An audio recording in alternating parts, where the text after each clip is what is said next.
नमस्कार। हमारा संविधान के इस नए एपिसोड में एपिसोड 4 में आपका बहुत बहुत स्वागत है। आज हम बात करेंगे संविधान के प्रस्तावना की, उसके प्रियम्बल की, जिसे कुछ लोग उद्देशिका भी कहते हैं। गांधी जी के जो भारत की परिकल्पना थी, उसने भारत के संविधान को किस तरह प्रभावित किया। लगभग एक अंतर प्रवाह है, जिसे कहा जाए अंडर करंट की तरह। भारत के प्रियम्बल में हम देखेंगे, जब मैं आपको आज बताऊंगी कि किस प्रकार समानता और बंधुत्व के साथ राजनैतिक, सामाजिक, आर्थिक, लोकतंत्र के आदर्शों को जोड़ा गया है। गांधी जी ने the India of my dreams में एक बात कही। उन्होंने इस बात का वर्णन किया और कहा कि एक भारत जिसमें सबसे गरीब से गरीब व्यक्ति भी ये महसूस करे कि यह उसका देश है, कि इसके निर्माण में उसकी भी एक प्रभावी आवाज है, तथा एक ऐसा भारत बने जिसमें सभी समुदाय पूर्ण सद्भाव से रहें। किस प्रकार से गांधी जी की इस बात को भारत के प्रियम्बल, प्रस्तावना या उद्देशिका में सम्मिलित किया गया। तो पहला सवाल, प्रस्तावना क्या है, प्रियम्बल क्या है? देखिए, प्रस्तावना जो है या प्रियम्बल जो है, वो एक तरीके से भारत के संविधान का सार है। इसमें कुछ ऐसे नैतिक सिद्धांत हैं जिन्हें जो संविधान के नैतिक सिद्धांत हैं, उन्हें बताया गया है। जिस प्रकार से संविधान कानूनों को लागू करता है, उसके पीछे के कारण क्या है। तो एक तरीके से देखा जाए तो प्रस्तावना जो है वो संविधान का दर्शन है। यह भी कहा जाता है कि कहीं ना कहीं प्रस्तावना जो है वो संविधान के लक्ष्यों को भी प्रकट करता है कि क्या ऑब्जेक्टिव्स हैं संविधान के। यह भी बताता है कि भारत के संविधान के जो अलग अलग कानून हैं, जो हमारी संरचना है, उसके पीछे का कारण क्या है। यदि एक ब्रॉड रूप में बोलूं, एक विस्तार तरीके से इसे रखा जाए तो कहा जाएगा कि भारत का प्रस्तावना जो है वो भारत के संविधान के लक्ष्य को, उसके सार को और उसके बनाने वालों के दिमाग की चाबी है। इसे मैं नहीं, इसे एक जज ने कहा एक बहुत बड़े केस में, जिसका नाम आप सब जानते हैं, केशव नंदा भारतीय केस और संविधान की प्रस्तावना पर क्या विचार है, इसके बारे में आऊंगी और चर्चा करूंगी इस वीडियो के थोड़े से बाद वाले भाग में। तो आते हैं दूसरे सवाल पर कि क्या है भारत के संविधान का प्रस्तावना। देखिए, हम ये तो जानते हैं कि सबसे बड़ा लिखित संविधान है, लेकिन इसका प्रियम्बल जो है ये भी अपने आप में बड़ा ही यूनिक है। भारत का प्रस्तावना जो है, इसे बेसिक फीचर भी कहा गया है। मतलब, और मैं आगे वाले इस वीडियो में आपको समझाऊंगी कि इसे बदलना इतना आसान नहीं। इसे संशोधित किया तो जा सकता है, लेकिन किस हद तक, इस पर भी बात करेंगे। लेकिन सबसे पहले अब आते हैं कि भारत के संविधान का प्रस्तावना क्या कहता है। तो सबसे पहले मैं आपको पढ़ के सुनाऊंगी भारत के संविधान का प्रस्तावना हिंदी में, और फिर जल्दी से सुनाऊंगी अंग्रेजी में। तो भारत का संविधान का प्रस्तावना पहले हिंदी में। हम भारत के लोग भारत को एक संपूर्ण प्रभुत्व संपन्न, समाजवादी, पंथनिरपेक्ष, लोकतंत्रात्मक गणराज्य बनाने के लिए तथा उसके समस्त नागरिकों को सामाजिक, आर्थिक और राजनीतिक न्याय, विचार, अभिव्यक्ति, विश्वास, धर्म और उपासना की स्वतंत्रता, प्रतिष्ठा और अवसर की समता प्राप्त कराने के लिए तथा उन सब में व्यक्ति की गरिमा और राष्ट्र की एकता और अखंडता सुनिश्चित कराने वाली बंधुता बढ़ाने के लिए दृढ़ संकल्पित होकर अपनी संविधान सभा में आज तारीख 26 नवंबर 1949 को एतद द्वारा इस संविधान को अंगीकृत, अधिनियमित और आत्मार्पित करते हैं। इसको अंग्रेजी में पढ़ूंगी। We the people of India, having solemnly resolved to constitute India into a sovereign, socialist, secular, democratic republic and to secure to all its citizens justice, social, economic and political, liberty of thought, expression, belief, faith and worship, equality of status and opportunity, and to promote among them all fraternity, assuring the dignity of the individual and the unity and integrity of the nation. In our Constituent Assembly, this 26th of November 1949, do hereby adopt, enact, and give to ourselves this Constitution. हमारे भारतीय संविधान की प्रस्तावना के पीछे का विचार हमारे माननीय पूर्व प्रधानमंत्री श्री पंडित जवाहरलाल नेहरू के ऑब्जेक्टिव्स रेजोल्यूशन द्वारा रखा गया, जिसे 22 जनवरी 1947 को हमारी संविधान सभा ने अपनाया था। लेकिन इन शब्दों का क्या मायना है? वो 5 शब्द जिन्हें संविधान में प्रयोग किया गया है, इनमें से 3 शब्द ऐसे हैं जिनको पहले से ही संविधान में जोड़ा गया उसके प्रस्तावना में, और कुछ शब्द ऐसे हैं जिनको 1976 में 42nd अमेंडमेंट द्वारा जोड़ा गया। तो एक एक करके आपको इन सारे शब्दों पर लेकर आती हूं। देखिए, पहला जो शब्द है वो है सॉवरेनिटी, जिसे हम कहते हैं संप्रभुता। क्या मतलब होता है सॉवरेनिटी या संप्रभुता का? देखिए, इस बात पर जोर कि भारत अब किसी के अधीन नहीं है, भारत आजाद है, भारत किसी भी बाहरी शक्तियों पर निर्भर नहीं है। हालांकि भारत अभी भी कॉमनवेल्थ ऑफ नेशंस का सदस्य है। तो कई बार ये सवाल उठा कि क्या कॉमनवेल्थ ऑफ नेशन की सदस्यता से भारत की संप्रभुता या सॉवरेनिटी पर असर पड़ेगा? और इसका जवाब है बिल्कुल भी नहीं। इसका मतलब कि संप्रभुता कोई भी आंतरिक या बाहरी मामलों में भारत पूर्ण तरह से किसी बाहरी शक्ति पर डिपेंडेंट नहीं है, आजाद है। यही मतलब होता है सॉवरेनिटी या संप्रभुता का। अब आते हैं, देखते हैं एक दूसरे शब्द को। देखिए, लोकतंत्र का मतलब, लोकतंत्र वर्ड यूज किया गया है डेमोक्रेटिक, इसको तो हम सब जानते हैं। पिछले वीडियो में मैंने आपको समझाया था, हम भारत के लोग, वो शब्द जिससे आज आपने देखा भारत का प्रस्तावना शुरू होता है। तो लोकतंत्र का मतलब एक ऐसा राज्य, एक ऐसा स्टेट जिसे we the people, for the people, of the people, लोगों के द्वारा, लोगों ने ही बनाया है। तो लोकतंत्र और लोकतंत्र का तो मतलब आप जानते हैं। एक तीसरे शब्द पे आते हैं, गणतंत्र या रिपब्लिक। अभी 26 जनवरी को, हर 26 जनवरी को भारत गणतंत्र दिवस या रिपब्लिक डे मनाता है। क्या मतलब होता है इस शब्द का, गणतंत्र या रिपब्लिक? देखिए, रिपब्लिक का मतलब है कि किसी भी राज्य में कोई वंशानुगत, मतलब कोई लेगेसी के द्वारा किसी राजा को, किसी रानी को हम इस देश का सबसे बड़ा जो एग्जीक्यूटिव पोस्ट है वो नहीं देते। रिपब्लिक का मतलब कि इस देश में जो कार्यपालिका है, जिसे हम कहते हैं एग्जीक्यूटिव, उसका जो हेड है, उसे, या राज्य का मुखिया जिसे कह लिया जाए, वो लोगों के द्वारा ही निश्चित किया जाएगा एक समय अवधि के लिए। उसका तरीका क्या होगा, ये अलग अलग देशों में अलग अलग हो सकता है। जैसे कि आपको पता होना चाहिए कि भारत में प्रधानमंत्री के चुनाव के लिए तो लोग सीधे प्रधानमंत्री को चुनाव नहीं करते। हम पहले चुनाव करते हैं अपने मेंबर्स ऑफ पार्लियामेंट का, जो मिलके बनाते हैं फिर कि कौन व्यक्ति प्रधानमंत्री बनेगा। प्रेसिडेंट का इलेक्शन अलग तरीके से होता है, उस पर भी हम आगे आने वाले वीडियोस में बातचीत करेंगे।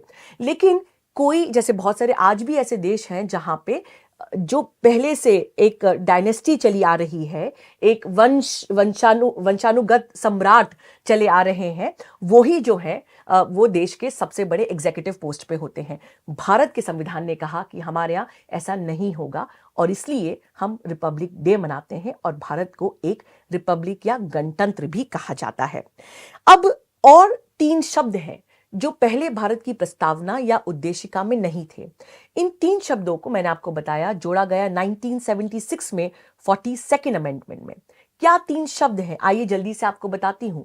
देखिए, पहला शब्द है जिसे जोड़ा गया सोशलिस्ट, सेकंड जो शब्द है जिसे जोड़ा गया वो है सेक्युलर, और तीसरा जो शब्द है उसे कहा जाता है इंटेग्रिटी। तो पहले जहां पे लिखा था कि यूनिटी ऑफ दिस कंट्री, बाद में जोड़ा गया यूनिटी एंड इंटेग्रिटी। एक एक करके इन तीनों शब्दों का आपको मतलब समझाऊंगी।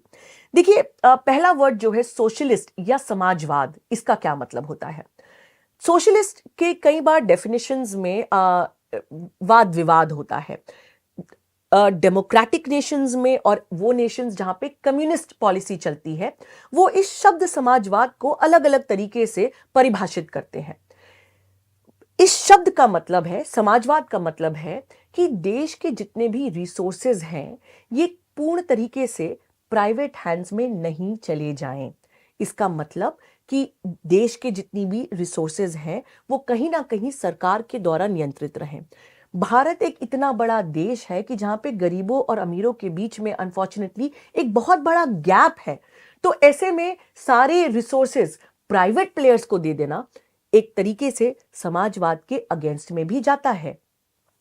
एजुकेशन की बात करें, हेल्थ केयर की बात करें, उन मूलभूत सुविधाओं की बात करें, तो क्या ये कहा जा सकता है कि ये सब के सब प्राइवेट प्लेयर्स के हाथ में है? समाजवाद ये कहता है कि राज्य का एक बहुत महत्वपूर्ण भूमिका है इन सारे रिसोर्सेस पर काम करने का और ये सुनिश्चित करने का कि ये जो दो तबका है अमीर और गरीब का, इसके बीच में काफी गैप नहीं हो। और सरकार का काम है ना सिर्फ डिफेंस इंश्योर करने का कि देश की सिक्योरिटी रहे, ना सिर्फ बाहर की लेकिन आंतरिक भी, लेकिन एक कदम उससे आगे बढ़कर यह सुनिश्चित किया जाए कि समाजवाद के तहत सारे लोगों के बीच में रिसोर्सेस में कहीं ना कहीं समानता हो। देखिए, भारत में ये जो शब्द है समाजवाद, इसे जोड़ा गया लोकतंत्र के साथ। तो डेमोक्रेटिक सोशलिज्म है इंडिया में, पूर्ण तरीके से कम्युनिस्टिक सोशलिज्म नहीं है। यह ध्यान रखना बहुत जरूरी है। अब आते हैं एक दूसरे शब्द पे, और जिसे हम कहते हैं धर्मनिरपेक्षता या सेक्युलरिज्म। ये जो वर्ड है सेक्युलर या सेक्युलरिज्म, इसको कई बार अब्यूज किया जाता है। कई लोग तो सोशल मीडिया पे बड़े इजीली तरीके से, बड़े इजी रूप से कह देते हैं कि सेक्युलर्स आर सिक्युलर्स, मतलब ये लोग बीमार लोग हैं। लेकिन ये वर्ड सेक्युलर क्या है, इसे समझना बहुत जरूरी है। देखिए, भारत के संविधान की प्रस्तावना में ये कहा गया कि भारत के संविधान में सब धर्म के लोगों को अपने धर्म को बराबरी से प्रैक्टिस करने का, अभ्यास करने का पूर्ण स्वतंत्रता है। और राज्य मतलब गवर्नमेंट, चाहे वो सेंट्रल हो चाहे वो स्टेट गवर्नमेंट हो, किसी भी प्रकार से पक्षपात नहीं कर सकती, ना ही पक्षपात कर सकती है, ना ही किसी प्रकार से किसी धर्म को जो है वो राज्य के मामलों में इंक्लूड कर सकती है। तो अभी इस बार जब 26 जनवरी को जहां हम देखते हैं कि बहुत सारी झांकियां निकलती हैं, कुछ राज्यों की झांकियों में जिस प्रकार से रिलीजियस सिंबल्स का उपयोग किया गया, वो कहीं ना कहीं मुझे ऐसा लगता है कि सही नहीं है। और ये जो सेक्युलरिज्म की बात प्रियम्बल में लिखी गई है, इसके भी अगेंस्ट में है। और तीसरा बात, मैंने आपको बताया जो शब्द ऐड किया गया वो था यूनिटी एंड इंटेग्रिटी, कि भारत में ना सिर्फ एक यूनिटी हो सारे देशों में, लेकिन इंटेग्रिटी भी हो। इसका मतलब कि कहीं ना कहीं, मैंने आपको बताया था पहले वाली वीडियोस में कि भारत में क्वाज़ाई फेडरलिज्म है।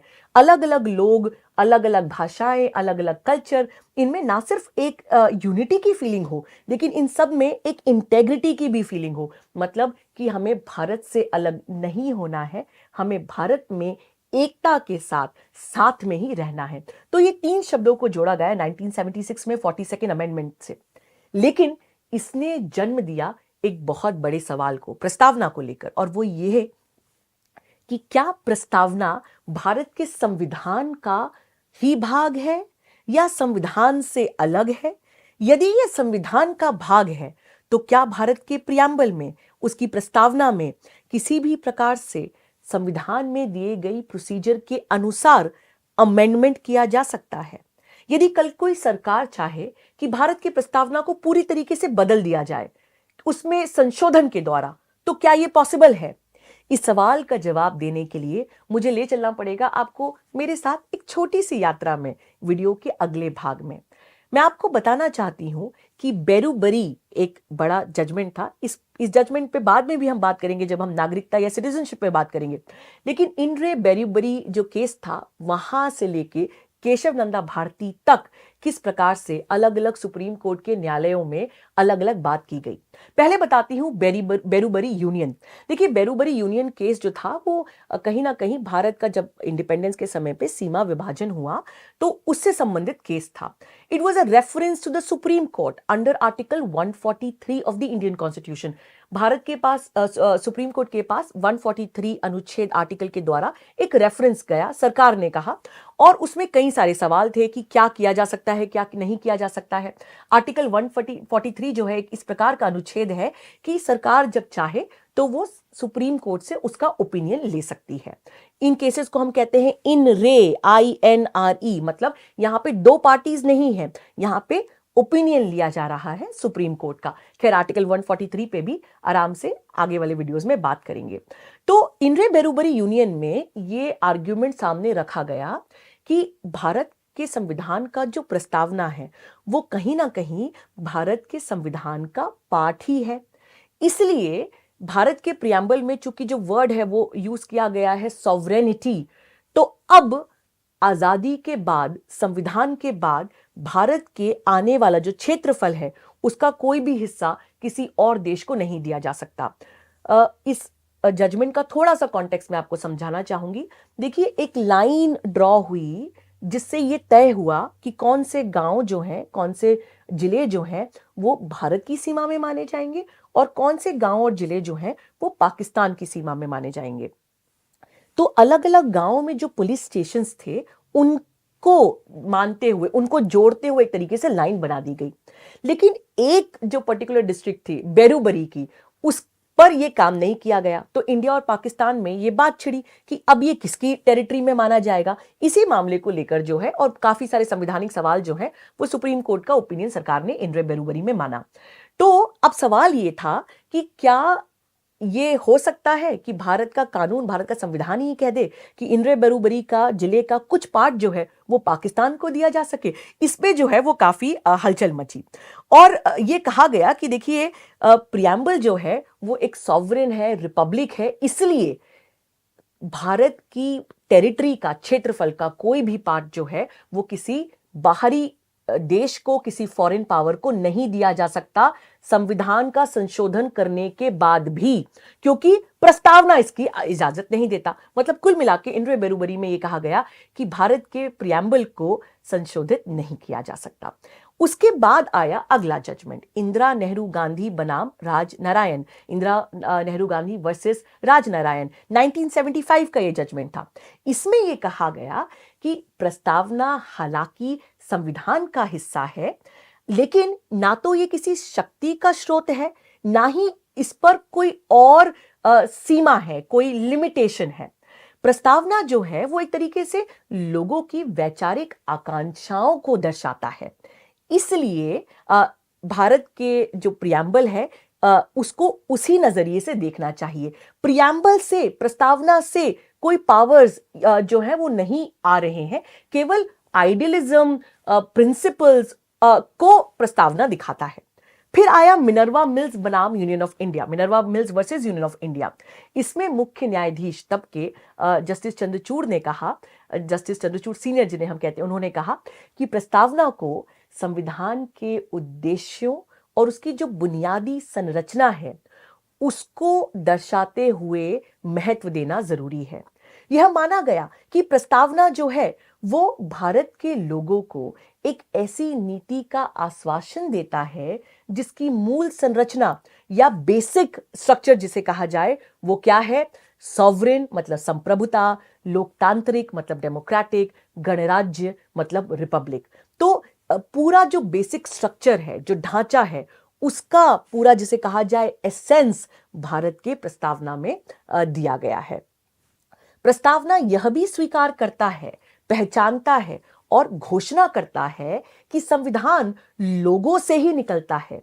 प्रस्तावना बहुत कम और अच्छी तरह से परिभाषित शब्दों में यह बता देता है कि संविधान को समझने के लिए क्या चाबी की जरूरत है। इन अदर वर्ड्स, संविधान को एक चाबी की तरह देखना चाहिए, प्रस्तावना को एक चाबी की तरह देखना चाहिए भारत के संविधान को समझने के लिए। उसके बाद आया एक और जजमेंट सुप्रीम कोर्ट का ही, जिसका नाम शायद आपने सुना होगा, SR बोमाई। SR बोमाई के मामले में यह बात आई कि 9 जजेस का बेंच था, 9 जजेस बेंच इट वाज, उसमें से 3 न्यायाधीशों ने एक और बात कही। उन्होंने इस बात का आकलन किया कि जो शब्द जोड़ा गया है सेक्युलरिज्म या धर्मनिरपेक्षता, इसका क्या मायना है। जब पूरा भारत का संविधान ही सेक्युलरिज्म की बात करता है, इसमें अलग अलग अनुच्छेद हैं, तो इस शब्द को अलग से प्रियम्बल या प्रस्तावना में जोड़ने की क्या जरूरत थी। तो इन्होंने 3 जजेस ने इसके कई सारे कारण दिए। मुख्यतः 3 कारणों पे आपका ध्यान आकर्षित करना चाहूंगी। उन्होंने कहा कि यह बात तो सही है कि संविधान में वर्ड सेक्युलरिज्म है, ऑलरेडी सेक्युलरिज्म की भावना, धर्मनिरपेक्षता की भावना पूरे संविधान में है, लेकिन 3 कारणों से इसको संविधान के प्रस्तावना में सम्मिलित करना भी जरूरी है। पहला कारण क्या था? पहला कारण यह था कि धर्मनिरपेक्षता संविधान की मूल संरचना का एक हिस्सा है। It's a basic structure of the Indian constitution. तो अच्छी बात हुई कि इसको प्रियम्बल में भी डाल दिया गया। दूसरी बात, धर्मनिरपेक्षता का मतलब है कि भारत में कोई धर्म नहीं है जो राज्य अपना सके, मतलब राज्य के लिए या स्टेट गवर्नमेंट के लिए सभी धर्म समान हैं और सभी लोगों को अधिकार है अपना अपना धर्म को प्रैक्टिस करने का। और अल्पसंख्यक जो हैं उनके लिए ये और भी जरूरी है कि वो जो भी धार्मिक विश्वासों को अपनाना चाहें वो बिल्कुल उसको अपना सकते हैं। किसी भी नागरिक को धर्म को राजनीतिक गतिविधियों से जोड़ा नहीं जाना चाहिए। जैसे चुनाव में यदि कोई राजनीतिक पार्टी धर्म का मिश्रण करती है राजनीति से, तो एक तरीके से वो भी गलत है। और इतना महत्वपूर्ण है ये शब्द सेक्युलरिज्म या धर्मनिरपेक्ष, और इन सबको ध्यान में रखते हुए उसका प्रस्तावना में जोड़ा जाना बिल्कुल सही था। एक तीसरा कारण भी दिया गया, और वो तीसरा कारण क्या था कि उन्होंने कहा कि देखिए, भारत का प्रस्तावना जो है वो खुलते से ही किसी के भी सामने नजर में आ जाता है। तो प्रियम्बल में यदि ये शब्द सेक्युलरिज्म डाला गया है तो कहीं ना कहीं भारत में धर्मनिरपेक्षता की कितनी महत्ता है इस पर एक प्रकार से एम्फोसिस दिया जा रहा है, क्योंकि पूरे संविधान जो है वो बुनियादी तौर पर धर्मनिरपेक्षता के भाव पर ही आधारित है। तो इन सारे जजमेंट्स को देखकर यह समझ में आता है कि प्रस्तावना को देखने का नजरिया, इसकी महत्ता किस प्रकार से सुप्रीम कोर्ट ने या सर्वोच्च न्यायालय ने निर्धारित करी। लेकिन आप कहेंगे कि सवाल तो रह गया, वो सवाल कि क्या भारत के प्रियम्बल में प्रस्तावना में अमेंडमेंट किया जा सकता है। इस बात को जब बेरूबरी यूनियन में कहा गया था कि नहीं किया जा सकता, बदल दिया गया या ओवरटर्न कर दिया गया एक बड़े जजमेंट में, एक बड़ी खंडपीठ वाले जजमेंट में, केशव नंदा भारती में। केशव नंदा भारती में क्या हुआ, आइए आपको बताती हूं। केशव नंदा भारती बनाम केरल राज्य के ऐतिहासिक मामले में अटॉर्नी जनरल ने उस समय के ये तर्क दिया कि अनुच्छेद 368 आर्टिकल 368 में संशोधन शक्ति के आधार पर भी प्रस्तावना में संशोधित किया जा सकता है। यह कहा गया कि चूंकि प्रस्तावना संविधान का ही हिस्सा है, इसलिए इसे संविधान के अन्य प्रावधानों या प्रोविजंस की तरह संशोधित किया जाने का अधिकार सरकार के पास होना चाहिए। जो याचिकाकर्ता थे, जो पेटिशनर्स थे, उन्होंने कहा कि देखिए, हालांकि आर्टिकल 368 में संशोधन की शक्तियां, संविधान को संशोधन करने की शक्तियां दी गई हैं, लेकिन ये सीमित हैं, इन पर लिमिटेशन होना चाहिए। अब सुप्रीम कोर्ट ने कहीं ना कहीं इस जजमेंट में, मैं कहूं, एक बीच का रास्ता या मिडिल पाथ निकाला। उन्होंने कहा कि संशोधन की जो शक्ति है उस पर एक निहित सीमा, मतलब एक इंप्लाइड लिमिटेशन बनाना बहुत जरूरी है। सर्वोच्च न्यायालय ने आगे अपनी बात में कहा कि हालांकि यह माना जा सकता है कि प्रस्तावना संविधान का एक हिस्सा है, लेकिन उसके बाद भी प्रस्तावना को इस प्रकार से संशोधित नहीं किया जा सकता कि संविधान की जो आत्मा है, उसका जो बेसिक स्ट्रक्चर है, उसे ही बदल दिया जाए।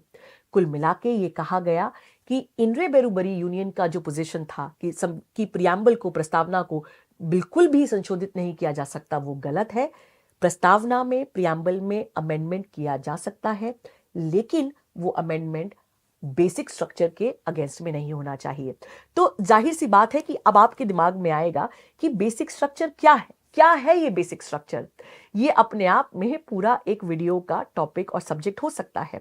केशव नंदा भारती में जब ये बेसिक स्ट्रक्चर डॉक्ट्रिन को उपजाया गया, इसको अलग अलग जजेस ने अलग अलग इस पे अपनी बातें कही, तो अभी तक हमें ये नहीं पता कि क्या एक एग्जॉस्टिव लिस्ट है कि भारत के संविधान में ऐसी क्या क्या चीजें हैं जो बेसिक स्ट्रक्चर में आती हैं, वो हमें नहीं पता। लेकिन अलग अलग जजेस ने, मैंने आपको बताया कि 9 जजेस की बेंच थी केशव नंदा भारती, अलग अलग जजेस ने अपना ओपिनियन दिया कि क्या है बेसिक स्ट्रक्चर।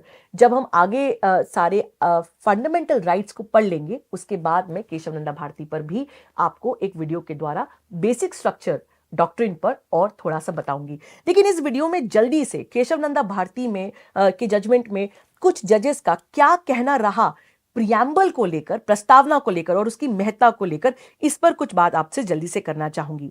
उस समय केशव नंदा भारती को जब सुना जा रहा था तो चीफ जस्टिस थे सीकरी साहब, और उन्होंने कहा प्रस्तावना को लेकर कि हमारे संविधान की प्रस्तावना अत्यधिक महत्व की है, ये मैं कोट्स में बोल रही हूं, और संविधान को प्रस्तावना में व्यक्त भाव और एक महान दृष्टि के प्रकाश में ही पढ़ा जाना चाहिए और इसकी व्याख्या उसी प्रकार से की जानी चाहिए।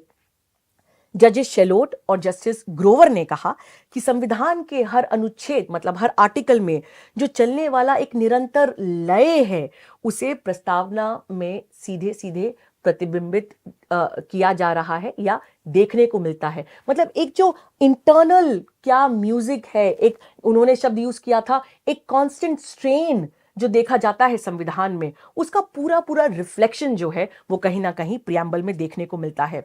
तो बहुत संक्षिप्त में यदि कहूं तो कहूंगी कि केशव नंदा भारती में ये साफ हो गया कि भारत का प्रस्तावना भारत के संविधान का हिस्सा है।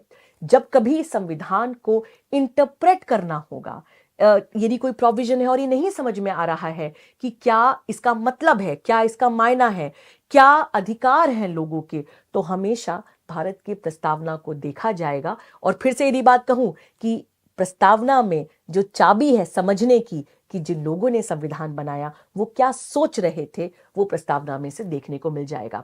कोई भी व्यक्ति सीधे कोर्ट में जाके ये नहीं कह सकता कि प्रस्तावना में मेरे अधिकार है, इसलिए प्रस्तावना के बेसिस पे मुझे अपने अधिकार दिए जाएं। लेकिन अपने अलग अलग जो कोर्ट्स हैं, चाहे वो हाई कोर्ट्स हो चाहे वो सुप्रीम कोर्ट हो, वो अपने जजमेंट देते समय प्रस्तावना को निग्लेक्ट भी नहीं कर सकते, उससे बिल्कुल कोई विरोधी बात भी नहीं कर सकते। मैं आशा करती हूं कि इस छोटे से वीडियो में आपको समझ में आया होगा कि क्यों भारत के संविधान का प्रस्तावना इतनी महत्ता रखता है, क्यों उसमें जो शब्द हैं, ये 5 शब्द सोशलिस्ट, सेक्युलर, डेमोक्रेटिक, रिपब्लिक, ये शब्द जो हैं इनकी क्या महत्ता है और हर एक शब्द जो है उसे कितना सोच समझकर डाला गया भारत के संविधान की प्रस्तावना में। यदि आपको ये वीडियोस पसंद आ रहे हैं तो कृपया इन्हें जरूर शेयर करिए अपने परिवारजनों के साथ, अपने दोस्तों में, अलग अलग ग्रुप्स पे। आपके क्या सवाल हैं मुझे जरूर बताइए। मैं पढ़ने की कोशिश कर रही हूँ, आपके सारे इंडिविजुअल कमेंट्स को कोशिश कर रही हूँ कि कुछ का जवाब भी दे पाऊं। अगले वीडियो में फिर बात शुरू करेंगे भारत के संविधान के आर्टिकल 1 से, क्या कहता है आर्टिकल 1 to 5 नागरिकता पर, और भारत के संविधान में किसको मिला नागरिकता का अधिकार। इस पर पेश होंगी आपके सामने अगले रविवार एक नए वीडियो के साथ। देखने के लिए बहुत बहुत धन्यवाद। मैं अधिवक्ता अवनी बंसल। द वायर के और वीडियोस देखने के लिए सब्सक्राइब करें और बेल आइकन पर क्लिक करें। स्वतंत्र पत्रकारिता की आर्थिक मदद करने के लिए डिस्क्रिप्शन में दिए गए लिंक पर जाएं और अपनी राशि चुनें।